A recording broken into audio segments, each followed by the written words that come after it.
right. Good evening, everybody. Welcome to the Marriage Shop. I'm Mike. She's Wendy. It is Monday night, and the weather is out of control here. I say out of control. It's been worse, actually. Yeah. Well, we're expecting remnants from Hurricane Fred / Grace, Wait a minute. It's a hurricane or tropical storm now? Okay. weather. I don't So know. it is hot and it's raining on and off cats and dogs. So there's your Marriage Shop weather report. Yeah. So if you live where we live, you probably knew that anyway. So we can't really help you beyond that. But hey, it's good to see you all. It's Monday night, and Yes. it is this the final Monday in August? Maybe we have one more. No, we have 2 more, I think. Okay, whatever. It's mid-August, right? It is. And so school is back in, and everybody's like turning on and turning up and everything. So it's an interesting time in America right now. Yeah, I mean, and it's an interesting time for some of you. I mean, one of the questions we get asked a lot, or advice about, or discussions about, is this whole idea of emptiness. Whoa, you just jumped right. Whoa. I did. Wait a minute. Okay. I jumped the right banner's in. not even down yet, and we're Okay. already jumping in there. Yeah. So if you're just joining us, or you've been here with us since the beginning, Already. you know what we're talking about. Yeah, I mean, but we'll get there. But first, we got to say hey to some of our people we see popping up in here. So, Rella, always glad when you can drop in. I Rella see Hicks. that you What? just took your baby Hey. back to school. So glad you could join us, and hopefully you'll share some of your insight. John Yeah. Ford, always glad when you can drop in Forward. and say hi to What's up? us. Thomas Stokes,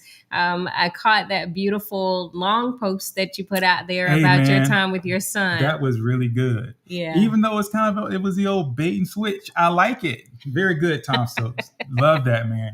All right. Yeah. So, we try to stay connected and get plugged in, but thank you guys for joining us. And it's always good to just connect and have a conversation. And that's what we do on Mondays at 7. Absolutely. And those conversations are all about marriage. It's important for you to know that we're talking about marriage God's way. We're talking about a biblical perspective on marriage. Mm-hmm. And so we do try to come at that most of the time. But I got a little, so yeah, you all know some of y'all who do the bald head thing, and now and then you grab stuff that you don't intend to grab. Yeah. But we do try to talk about, marriage from that perspective, even though we're not here to preach at you, right? We're just, in effect, we're regular people, right? Trying to figure this thing out. And so, but there's a way, we think to try to approach it and to think about it. Yeah. But before we do that, though, you mentioned Thomas Stokes in that post. If you're friends with Thomas Stokes on Facebook, or if you're not, look for Thomas Stokes. Yeah. And he's in Augusta. And check out this post that he put up last night, I think it was, on talking to his son about, what it is to mature, grow up, be a man. And I just think it was an amazing post, Thomas. So, keep that up. You helping us. Yeah. All right. Yeah. I also want to say hey to Christopher Pop Curry. Thanks for joining us. So we've talked about this before, but we talk about a lot of things a lot of times, and this one always comes up this time of year. And I like that John said part-time empty nester couple, right? We're going to talk about that a little bit too, as it relates to this whole idea and concept. And let's face it, life as we knew it. So anything that we talked about before 2020, we're going to talk about again, because now everything has a different twist. It was, it was PC and PC, pre-COVID and post-COVID. I don't even know. So yeah. So and this particular one, this is like an every year thing, right? Because it's cyclical, and when you see us come out with the double university sweatshirts on, we're going in there in terms of something to do with college, right? Yeah. And so this is something that every year we're going to talk about, because every year there's a new class. And I'm not talking about the class that your kid graduated from is going to. I'm talking about your class, the empty nester class. We are in empty nest class 2020. Pretty much.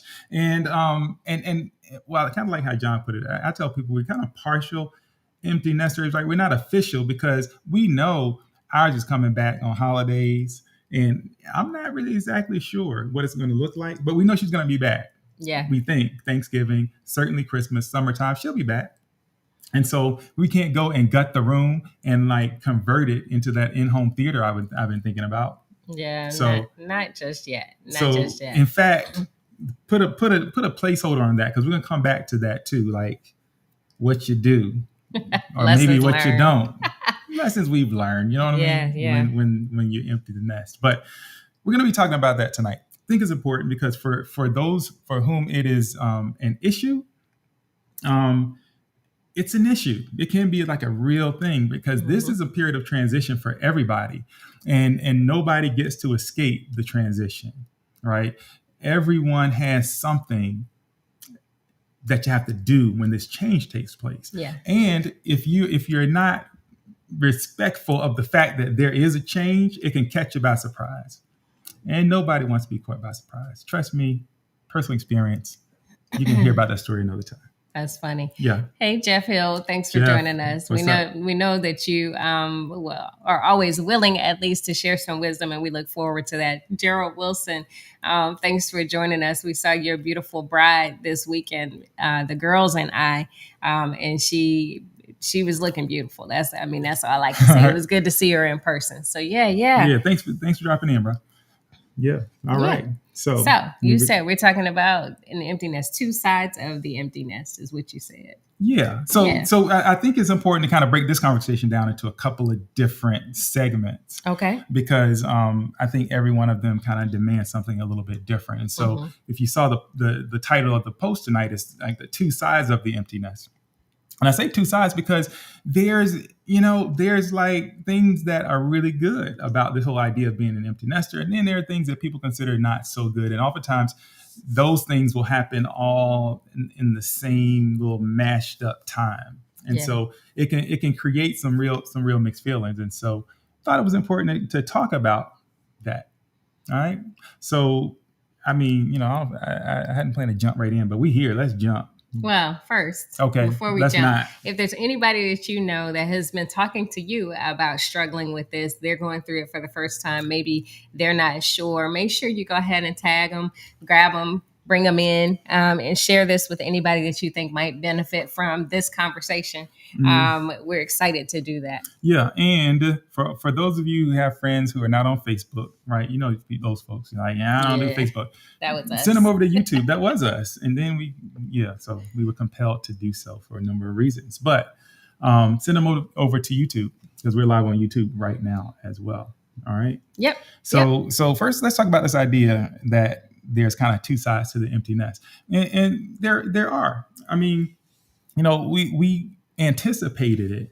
I remember thinking about it like, hey, it's coming. It's going to be great. And around that time, some people, your children and you, there's what we may consider growing tension.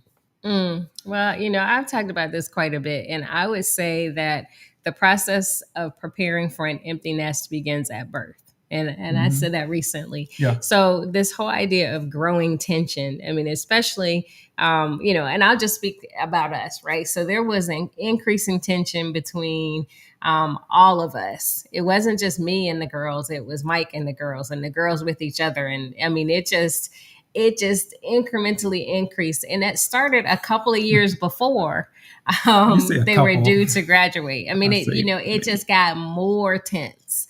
So it started earlier, and this is not a puberty thing. This is just part of the process. And the way that I describe it, or I reconciled it, was that this was the plan all along, right? So God in his infinite wisdom created it such that there would be tension and conflict, so they would be easier to let them go. That is the Wendy Perry's philosophy about why it gets to be that way before it's time for them to leave for college. Well, if Wendy Perry's philosophy is that, then I was like, Lord, you doing this? Wow, it must be that time. Yeah, it was definitely time. Yeah.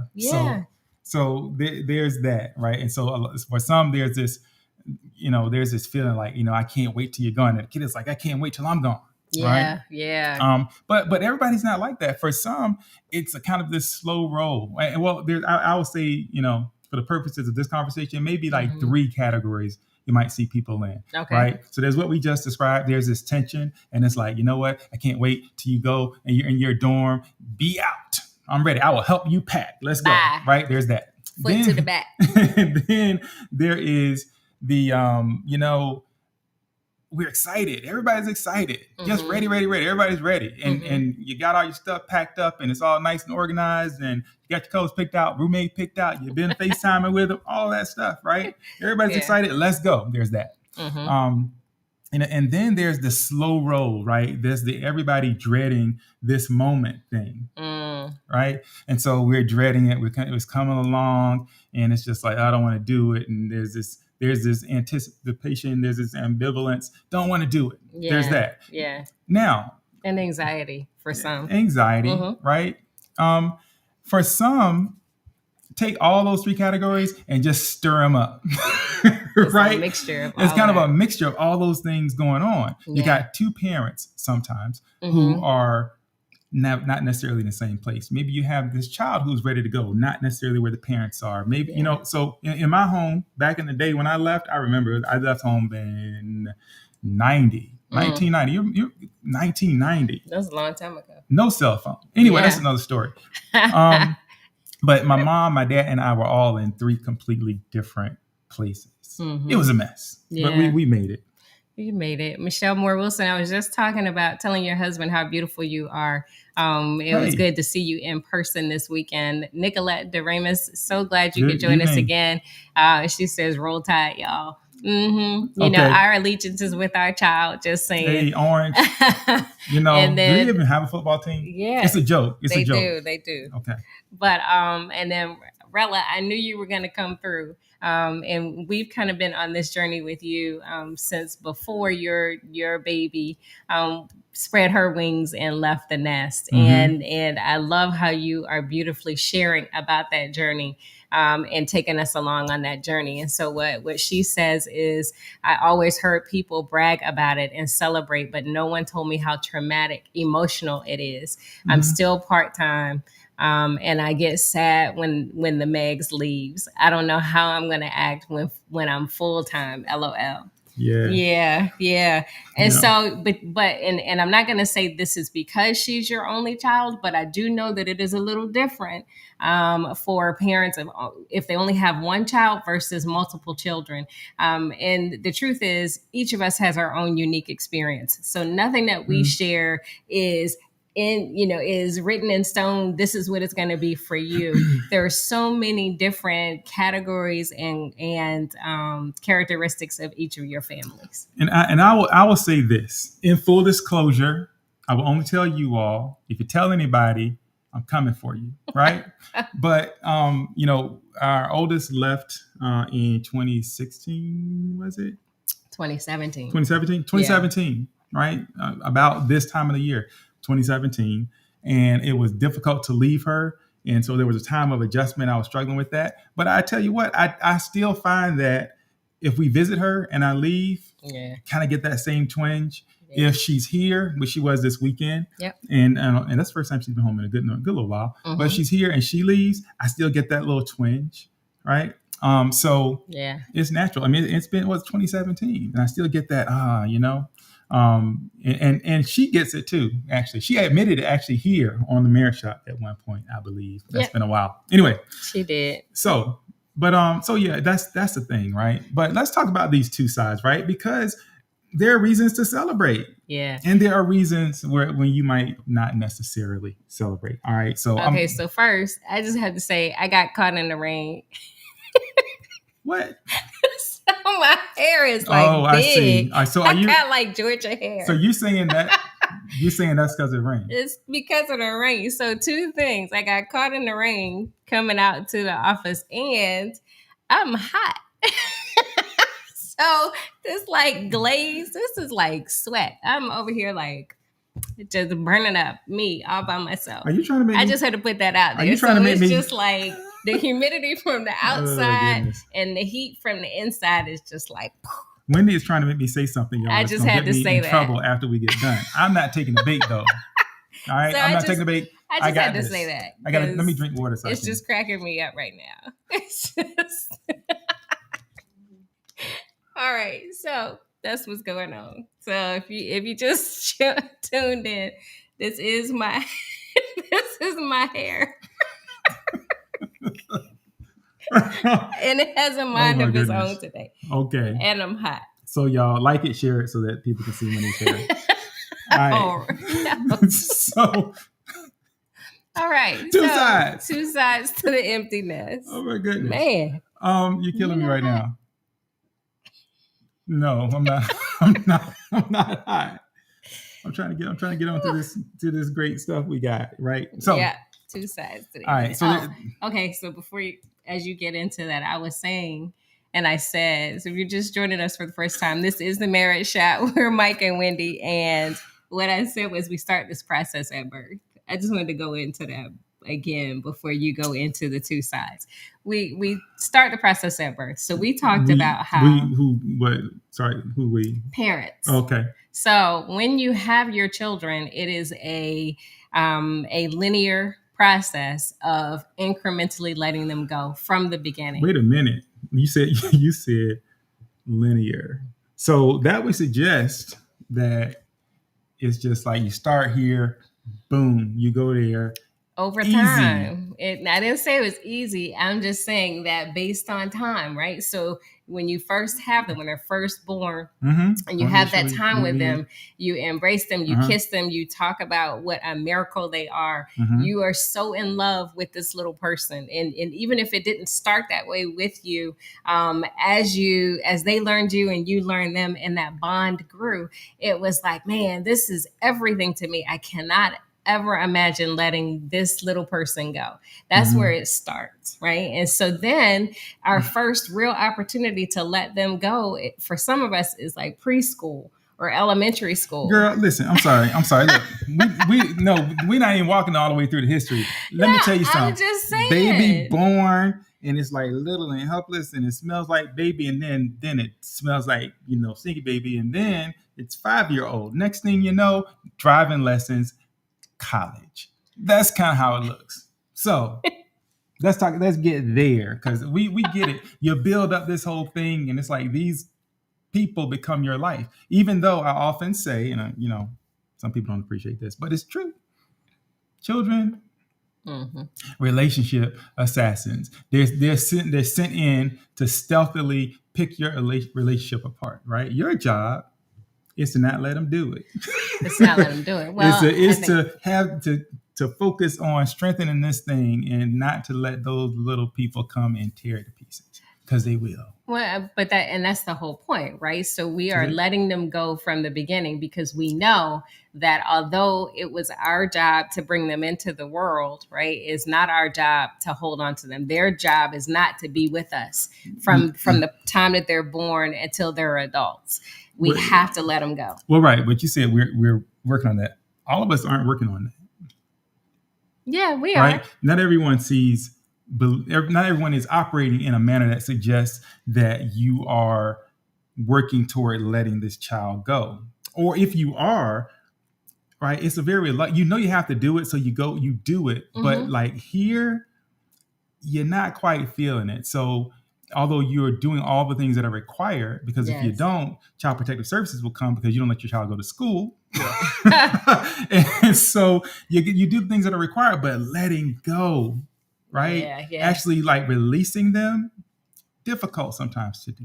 Yeah, well, it's difficult from the first time that you take him to daycare or to preschool or wherever. Yeah. And my point is that the way that it happens is that way. We are designed to let them go, whether it's an active process or not. You could be reluctant, and maybe you don't buy into that idea. But the truth is, from the time that you birth them to the time that they leave, it's an incremental process of slowly letting them go. Yep. So anyway, some of y'all, they're leaving. Whatever. You ready or not, they're leaving. So what? Right? So, I mean, like right now, right? For some of you have a little time. You believe you have time. It goes quick.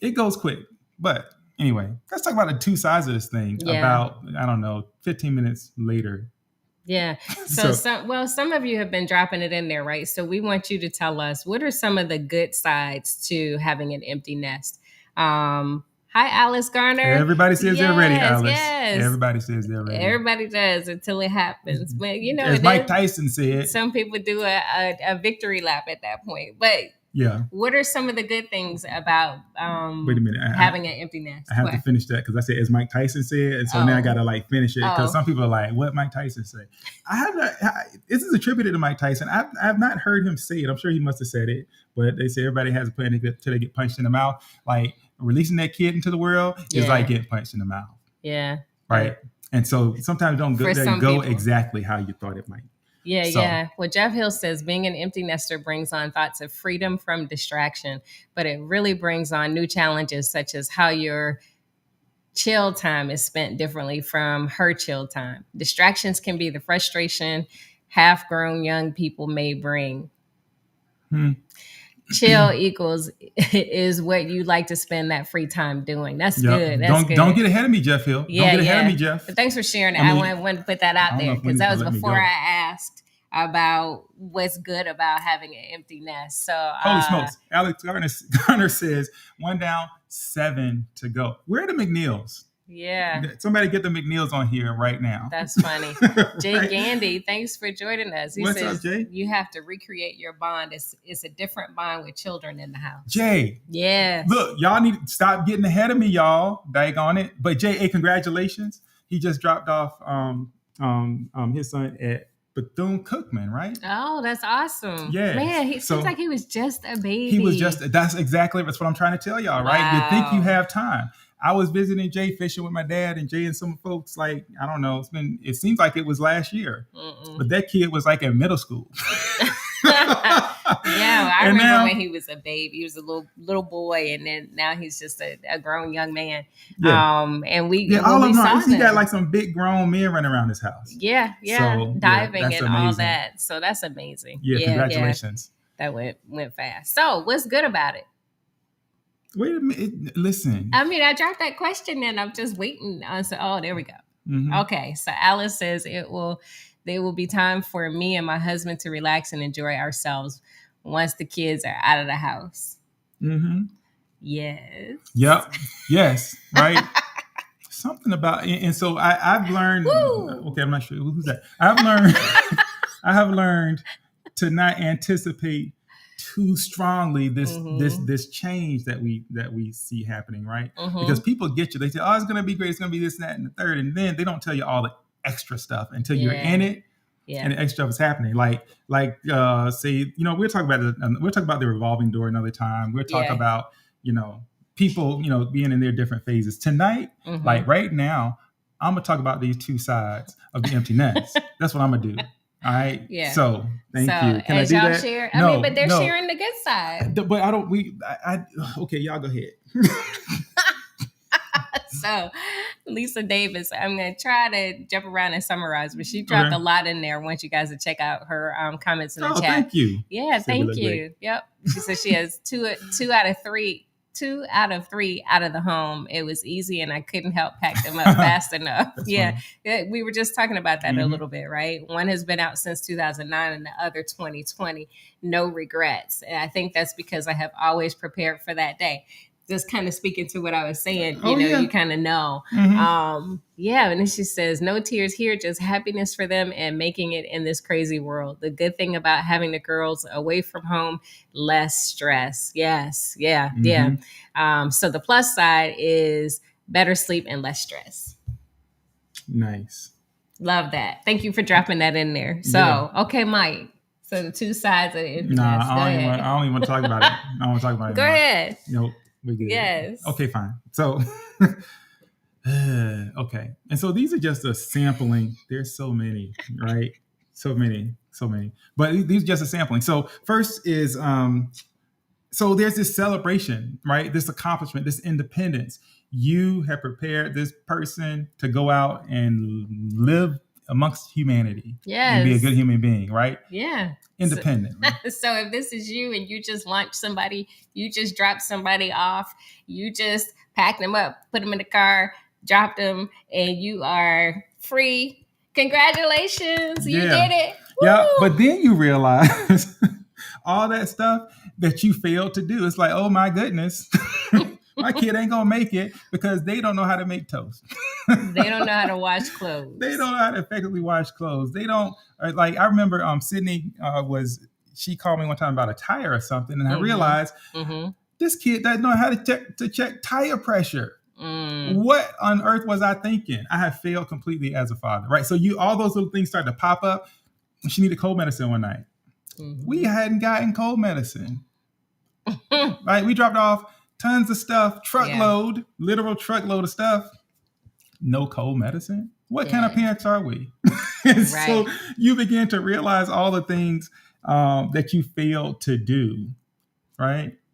And so we're not going to unpack all these, but I just want to say, parents, give yourself a break, right? You can't get it all in there. You can't get it all in there. I mean, there's Pinterest, there's Grown and Flown, there's all kinds of resources out there where people are sharing their ideas, tips, and tricks. At the end of the day, it just comes down to whatever you have, whatever you do, and they will be okay. They got to figure it out. Look, if your kids are going to grow up at all, they got to figure it out. Yeah. So if they don't know how to wash clothes, oh well. Yeah. Exactly, Jay.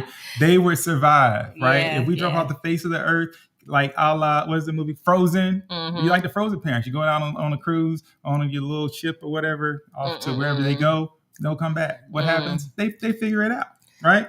And so Jay is funny. Jay's very pragmatic, right, about this whole thing. All right, here's another one. Here's another one. All right, so it's like, two sides of this thing. Finally, naked breakfast or whatever your thing is, right? You just get to go be free. Naked everything. Naked everything. I don't know, like running. I mean, this is for some of y'all. Sometimes you want some water and you don't feel like getting a robe. And when house is empty, you just go. But when it's not, you got to go find where did I hang the thing, and then or if you can try to go for it if you want. Yeah. But some of your configuration does not lend itself to that anyway. Well, I mean, I think that you just kind of strolled. I mean, it was different. It was like you didn't even need water. I think you just wanted to just break out and just walk around, just sit over here for a few minutes. So you know what? No, go walk over there and look out the window. That's not totally true. Might be partly true, but just take your time. There's something about taking your time. Just take your time. Just ain't worried about nothing, right? So that's the thing, right? So that's one side of it, but the other side of it is a complete change in perhaps in your meal routine, right? Yeah. Like there's something about, I don't know, there's something about human beings and people needing them. Wait, right? That is so funny. What? I was like, how does naked breakfast have anything to do with meal routine? There you go. That's it. But it's breakfast. What's your point? But I wasn't thinking about the breakfast part. I was thinking about the naked part. Exactly. Okay. Look at Wendy. Think about the naked part. I love Bob and Gwen, welcome back. Hey, y'all. Bob and Gwen, what's up? So, about that. Anyway, so naked breakfast, changing mealtime routines. Any more about the naked part, or no? Okay. I mean that's it. I mean, really just having that freedom to kind of, maybe for some of you, the way that you went into your relationship before children included some of those things, right? That you were free to, you were naked and unafraid. You walked around, you were a little bit freer.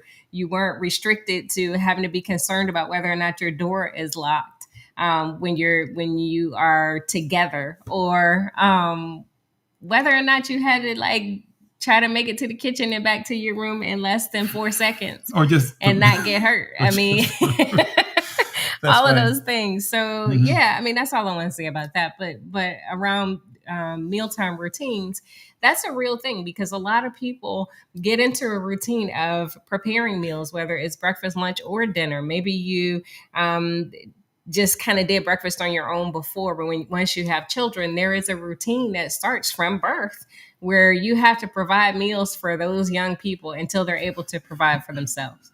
Yeah. And so that changes. Even the simple thing, what we realize is being out and about and coming back home and not having to check in or have somebody check in with, what's for dinner, or you're bringing something back or whatever. So yeah. When do we eat? Yeah, like we're gonna eat. So that's one. That's so. Another one though is, there's time with your spouse, and a lot of us are like, yay on that. But then there's realizing that you might have forgotten how to be a couple. Yeah. So now you find yourselves having this extra time, and you really realize how much time you spent on your children or other people. So even if it's not your children, so maybe you didn't have children, right? But your routines were tied up in other people's children or their routines or just other things, work. It's a change. And so now it's, how am I actually spending the time? Where does the time go? It is amazing how much time your children take up. I mean, like all of it. Right. It's like time taking them places or attending things, time planning on taking them places or attending things. Of course, there's that meal prep time. There's shopping time. It's prep for everything time. And then all of a sudden, nothing. What kind of? So then you start to replace. Once they start to become a little bit more independent, they're driving, they're taking themselves to places, they have jobs, maybe they're earning a little bit of money, they're doing those things. As you're letting go in that way, there's a whole lot of speculation up in that statement. Well, you are replacing though some of that time with an increase in stress, as some of you have been sharing, right? So now it's not how much time you're taking up physically and literally, it is now the emotional toll that is now expended, because now I'm worried about you driving, you having a job, you being out there. Yes. Yeah. So now you have more time with each other. Well, yeah, more time. And well, first I have to find, Nicolette says she's trying to imagine a meal for 2 instead of 6. All I can tell you, Nicolette, is that y'all are going to be rich one day.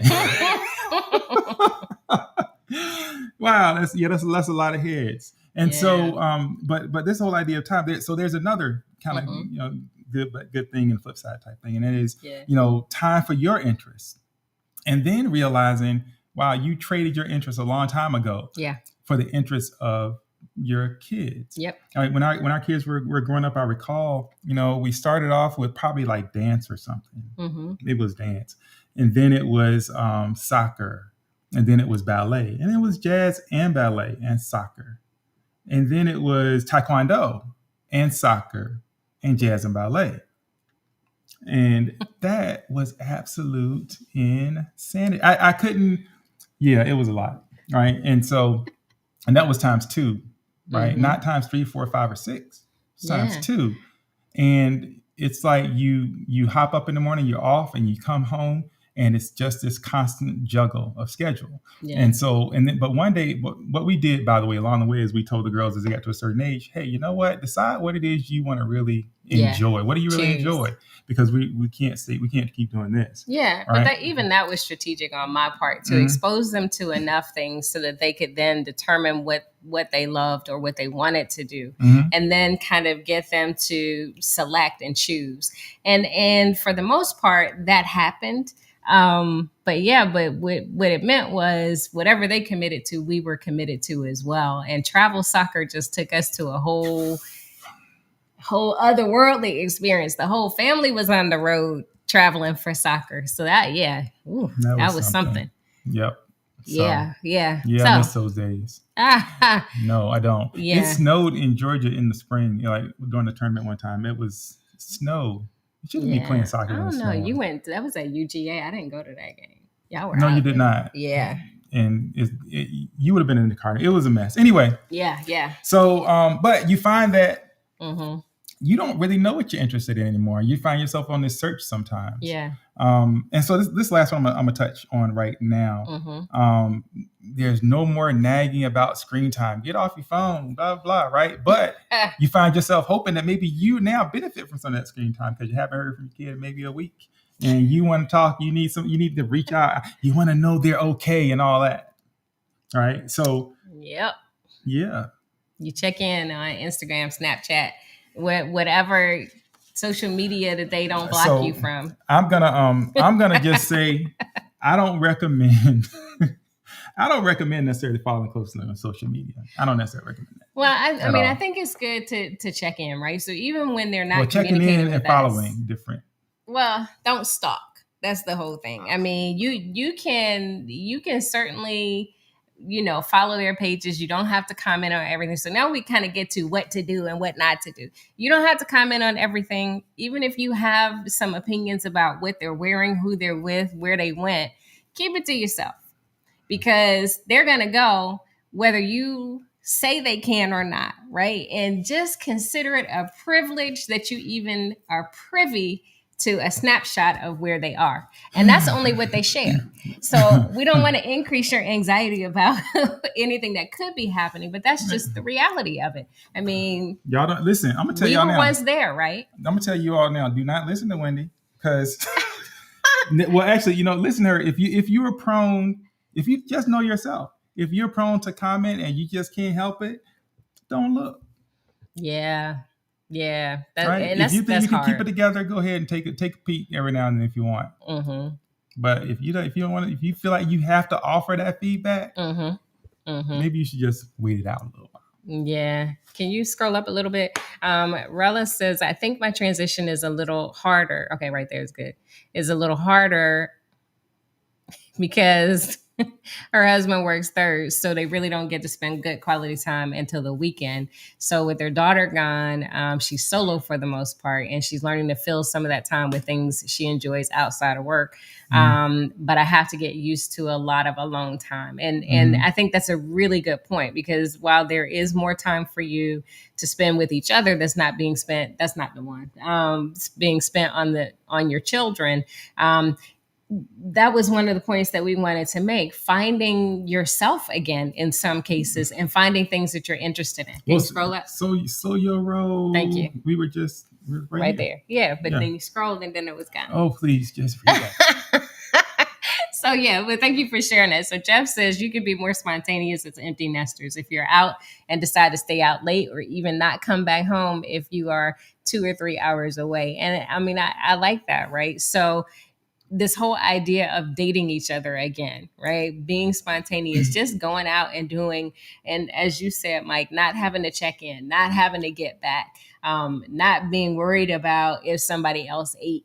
So yeah, the freedom that goes along with that. That's good. Yeah, I mean, but I think it's important to to recognize, because I think that the feelings hit some people, they take them by surprise, and so there are certain things that you might expect if you are launching your child off and they're not coming back home for the semester, or maybe they're off to get a job for good. But there can be kind of these feelings of loneliness, of grief, even anxiety, irritability, guilt, like based on what we talked about earlier. Like, man, I feel like I didn't do everything I'm supposed to do. I ran out of time.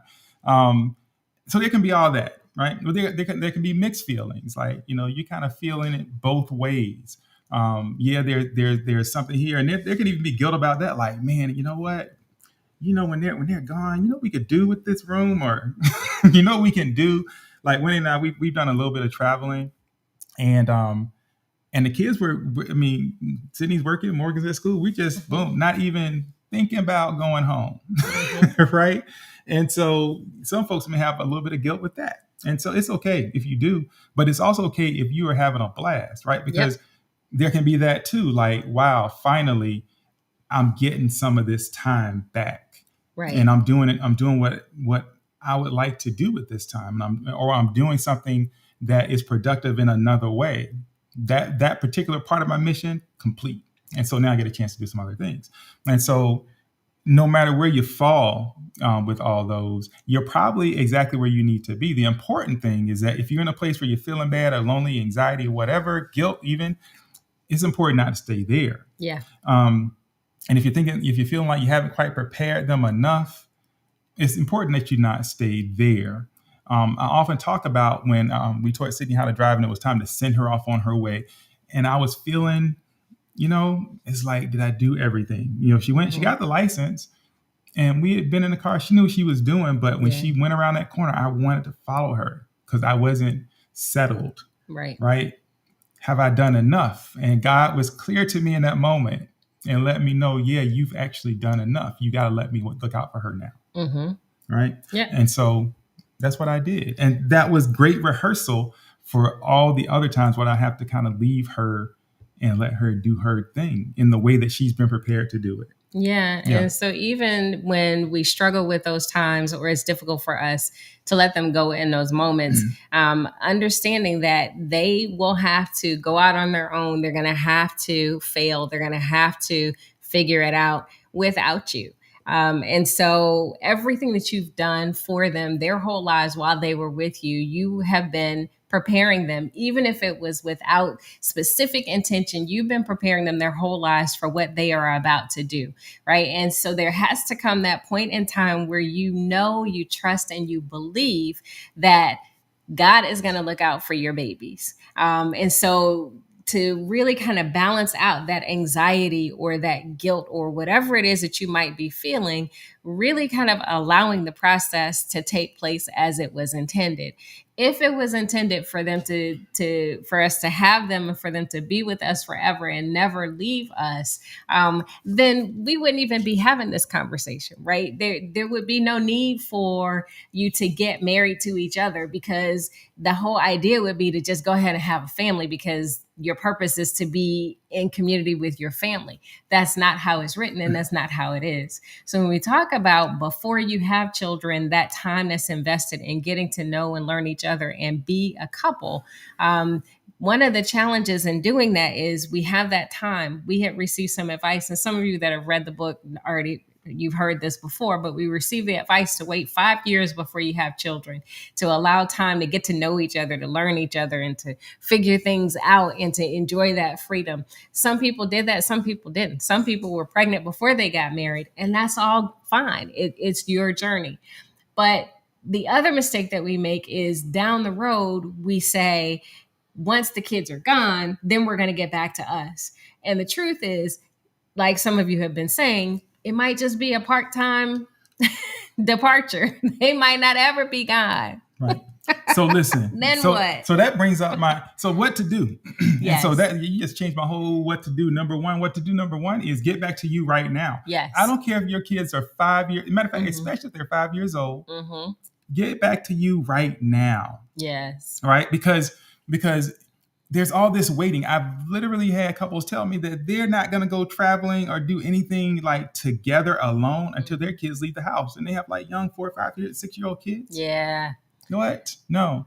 Yeah. You got to get back to you right now, because that becomes a practice. And human beings adapt. We are amazingly adaptable. As much as we complain, we are amazingly adaptable. Yes. And so you will get used to life without each other. Right. And then your kids will be gone and you'll just be doing whatever it is you did yesterday. Yeah. Yeah. Right. And so that press to connect and to close that gap has to be right now. Right. And as Lisa said, and the grandbabies come. Yeah. Right. And so now it's like, oh, let me focus on this thing. There's always something external that's vying for your attention. Yep. Right. And so that is important to understand. It's important to know that you need to get back to each other right now. Yeah. All right. Yeah. And by the way, Jay was talking about how nice and clean. Did I miss that part? He was talking about how the house feels so much bigger. Oh, yeah. once they're out of it. Excuse me. And so, yeah, I mean, there's just a lot that's happening, right? When the kids are there. It's true. And they have a lot of stuff, right? I didn't realize how much stuff the kids have. So when they're toddlers, it could be toys. It could just be stuff. But when they're older, they just have a lot of stuff and take up a lot of space. So you're right. When they're out of the space, it seems like your house is so much bigger, which is why a lot of people move. It's all like we need to downsize now that the kids are gone. So yeah, thanks for sharing that. It's stuff and it's all in piles. Yeah, so anyway, so number one is you got to get back to you right now. Right now. All right. So your children are 3 years old. Get back to you right now. Tonight, yes. This weekend, whatever. Yes. Don't wait and figure out that childcare thing. Okay. Talk about it. Right. Talk about it with each other. Talk about it with other couples. Just how you're feeling. Right. Yeah. Yeah. And because you'll find that there are many people who feel exactly as you do, who've been through exactly what you've been through. And sometimes it's cool to have perspective from someone. right? Maybe they calling you on like Zoom or something like, yeah, hey, we're over here in Guatemala or wherever people go, Brazil. Oh, no. Whatever, I don't know, right? We just over here kicking it, empty nest. Yeah, last year we were sad, but we're good now, right? But so sometimes it's cool to have some perspective of someone who's in a different phase of the process, because it is a process. You got to let that process happen, which is kind of this next point, which is allow some time. Yeah. Time, right? Because over time, what's going to happen? You hopefully will establish some routine, right? And we'll talk about maybe a couple ways of doing that. But your child is definitely going to establish routine. Yeah. And they're going to be having a good old time. No matter what happens, if you have that homesick one, don't sweat it, right? They will get over it. They'll get over that. Universities deal with homesick people all the time. Yeah. Right? And one part of the way you do that is just keep them involved in the routine. And these days, see, back in my day, you just had to suck it up, go to class and do what you do. But now they do stuff, events, and give them gifts and all kind of stuff. Yeah. I mean, the thing is, I think sometimes if we're honest with ourselves, the things that we worry about are not things that we need to worry about, right? We could create a list of all the things that could potentially happen to our children when they're not with us. And you have to have an honest conversation, right? So what if those things happen? What are you going to do? And so we've had people even say they've considered moving close. Remember, moving close to wherever their child goes to school. So they're just going to pack up and move just in case they need to be able to get there in a short amount of time. And, the idea of that is really, really interesting. First of all, I'm going to say now, right? Just unpack your emergency bag. Stop it. All of the what if they need me? Now, I mean, sure, people need stuff, right? But you being the first line for that, if your kid is a distance away, yeah, no, unpack that bag, right? Get to know if you want to feel more comfortable. Hey, get to know the people in the area. Learn who the teachers are. Learn who talk to the folks at the security spot. Whatever, get a primary care physician, all those things. Yeah. But you can't, it's not on you anymore to be on the ready and ready to jump at a moment's notice. I mean, that's just that. Now that's a tough pill, because I know some people, some people move so they can be close and respond. Yeah. It's just not your job. Right. Sorry. Right. It's not. And yeah, because, we get that question often, right? When we tell people or people ask where our daughter is in school and she's in Syracuse. I mean, she may as well be in Canada. And it's like, was that really hard for you? And that must have been difficult to take her all the way there and leave her there. She's so far away. And for us, to be honest, our daughter made it easier for us. And COVID actually made it easier for us because they inserted some parameters that weren't there before. So it's almost like having to take, I'm going to keep making this parallel, taking your kid to daycare or pre-K for the first time. And it's like, they know those parents who are going to linger and drag it out and be like crawling on the concrete to not leave their kid. And so what they say is, hey, leave them, turn around and go. You just got to go. Because if you drag it out, it's going to be far more difficult. Well, that's what Syracuse did for us. They gave us 2 hours. It didn't matter where you came from. We could have come from South Africa. And brought her to Syracuse. You had 2 hours and you had to be gone off campus. But wait, here's a little something for all of you. I need to be available in case something happens, folk, right? If there's an urgent matter, well, let me put it like this. If your kid has a 5-minute problem, it doesn't matter if you're 2 hours away, you are not there. 2 hours, 7, 10, doesn't matter. You're not going to make it for that 5-minute problem. Broke their leg, guess what? They're going to the hospital. And if they got to wait 2 hours for you to pick them up. Wow, that's way to go. Mom, dad, way to go. Right? Yeah, that's not going to happen. And so they have to, as I've seen unfold in the chat, they have to be able to figure some things out, right? And you have, and we talk about taking a village. This is a village thing, right? It takes you to trust somebody else in order to take care of the things that you can't take care of. Yeah, which probably was the case from the beginning. Yeah, but it is also the start of your child's village. They are learning to form relationships and find people that they can depend on, and learn in the process. So it's on both sides of it. Yeah. And so I need to, Jay Gandy is hilarious. He said, homesickness is cured by staying away. Jay, you know what you should do is come up with a little mini book of like, empty nest platitudes. I don't know. You need to come up with a little book, like, thoughts of an empty nest from a father who has an empty nest or something. You'd be like rich. just write all these down. Right. I love him. And he is half empty. Right. But I can't wait to see what it's going to be when the empty nest rehearsal, like many of us do, just the empty working nest it out. Stretch. All right. I'm gonna share one more, and then we'll be out of here. But the last thing I'm gonna share is change something or do something new. Mm-hmm. When things change, it's a great time to change things. Right? Yeah. If there's something you've been wanting to do, maybe it's join the gym, maybe it's paint that wall, maybe it's join that club, maybe it's start working on the thing that you used to work on or whatever. Mm-hmm.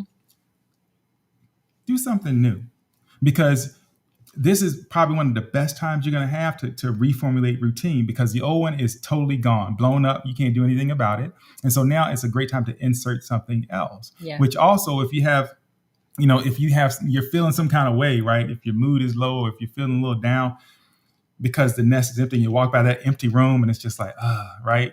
Great time to do something new. And if you've been trying to figure it out, go figure it out, right? Experiment, yes. do whatever, but it's just a good time. And by the way, for the couple, it's a great time to begin a new routine. A lot of your excuses are gone. Right. And so what many of us will do is replace all that old time with work. That's what I heard anyway. Right. And so did she just glance at me? I gotta replay that. I could have sworn she just glanced at me real fast. I mean, I'm not like running from anything, it's just what is required at the moment. Anyway, that's another story. But do something new, y'all, because there is a life to live, right? And despite how we've crafted it, you're actually not living life for your kids. Right? Yep. And so now, so you have each other. And so now it's a great time to just, if you have each other, great time to just try to reconnect.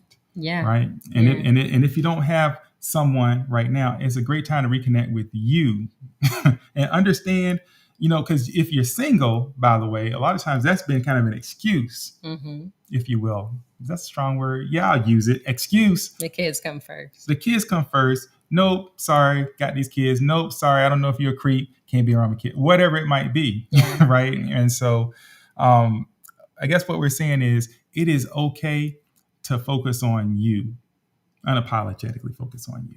Yep. Bottom line. Guilt-free zone. Yeah. And so we said talk about it like with each other and with others, right?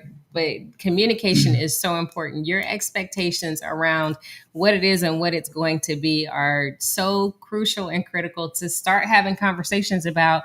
And Alice, you still got 8 years. Start now. You said, do something different. Start now. Change something now, right? Invest and start to plan to be together now. Have these conversations now. Even if you have 8 years, you have 1 year, you have 6 months. It's never too late to start having these conversations. Maybe your children have been gone and grown for a number of years, but you never really dedicated that time to focusing on each other. You didn't talk about what your expectations were regarding your relationship when your children would leave. And so you just kind of continued on that continuum beyond. So kids were there one day, kids are gone the next day, and you're still doing the same things you were doing. And so if it's working for you, then keep doing it. And hey, we applaud you. But if it's not working for you, it may be time to do something else, do something new. And if you're married and it's working for you, but it's not working for your spouse, it's not working for you. It's not working. So what do we say? Social media, you can look, but don't stalk. You can call, but not every day. Well, some people listen. I'm not gonna tell y'all when to call, but don't sweat your kid because you're feeling empty. You kind of call them to fill you up. Leave your kid alone. Yeah, and every conversation doesn't need to be an interrogation, right? You don't have to try to catch up for everything that you missed and the time that they've been gone. Just enjoy it, enjoy them, embrace who they're becoming as adults, encourage them, inspire them, and coach them. So your role as a parent begins to change as they begin to change. Well, okay. You know what? No, you cannot say coach them at 58 minutes in.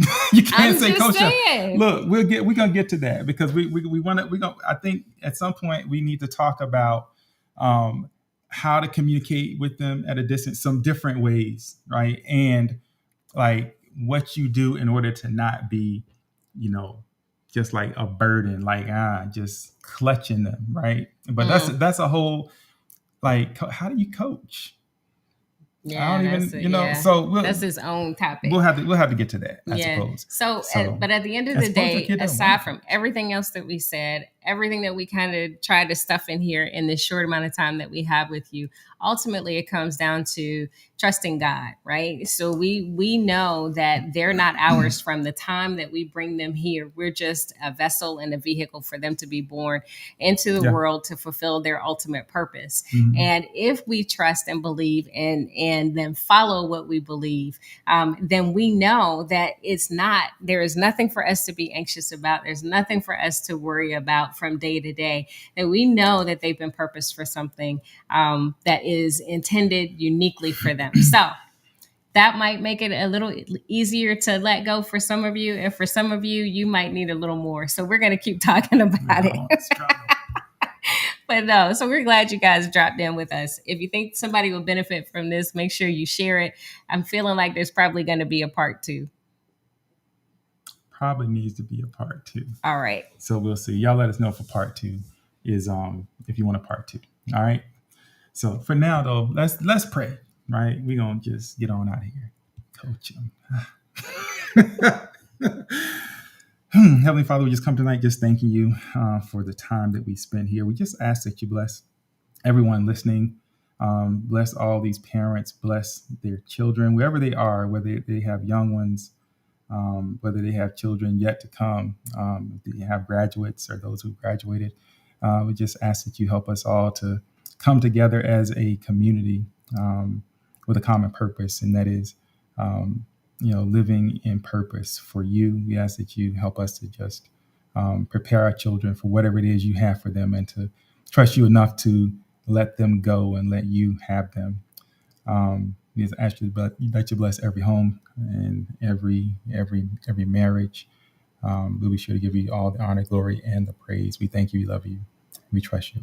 We pray these and other blessings in Jesus' name. Amen. Amen. All right, y'all. Take it easy. And we'll holler at you next week. Next Monday at 7. Yeah. Have a great week. Oh, yeah. Oh, yeah. Oh, yeah. It's your boy JC. I'm in the mood. Love. Lately I've been constantly thinking about you, babe. You drive me crazy. Yeah. And girl, I want this. Got me all up in my feelings. Oh, what a feeling, yeah. I knew the first time I laid eyes on you that you would be here forever. I'm not being arrogant, and I still can't take my eyes off you. 'Cause you made me better, so much better. I'm in the mood to love you for a lifetime. I'm in the mood to love you for a lifetime, baby. I love your kindness, I love your confidence. Ooh, you're the finest. So glad you're mine, yeah, yeah, yeah. I don't wanna be with nobody else. Give me your love, that's all the wealth I need. Baby, you're priceless to me, yeah.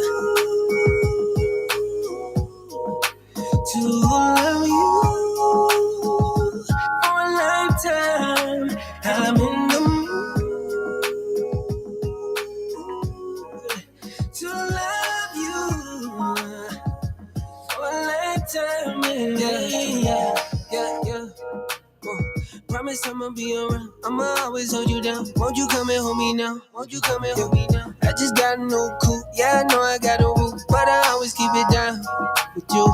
Yeah, and I know they see it. Girl, you're my queen, and beauty speaks for itself loud and clear, yeah. So throw it in the air. It's the sweetest sound to follow my ear. And I want the world to know I'll love you forever. And that's a long time, babe. But I got time for you, baby. I'm in the mood. Ooh, for a lifetime. I'm in the mood to love you, yeah. For a lifetime, baby. Ooh, yeah. For a lifetime, oh, for a lifetime, yeah, yeah.